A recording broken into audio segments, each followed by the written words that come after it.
1933年10月6號，一座7層高嘅建築落成開幕，命名為六國飯店。佢樓高7層，層數與對岸尖沙咀嘅半島酒店相同，成為當時全香港第2高、港島區最高嘅建築物。更重要嘅係，呢個係香港第一間設有中菜廳嘅酒店，亦係灣仔首棟設有升降機嘅建築物。六國飯店最初房租每晚1蚊，2年後加至2蚊，聽起上係好平，其實超貴，因為當時打工仔一個月人工先至2-3蚊，換算到今日，相當於幾萬蚊一晚嘅水平。酒店菜單上嘅燕窩魚翅亦都係1蚊一碗。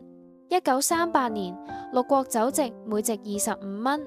23年後嘅1961年，已暴升8倍至每席208蚊。到咗70年代，呢度更開設咗金路夜總會，係昔日香港最奢華揮霍嘅地方之一。酒店總經理李國儀後嚟回憶話，上世紀30年代，當年人均每月收入約1蚊，菜單魚翅賣價1蚊，相對於而家嚟講係超貴嘅。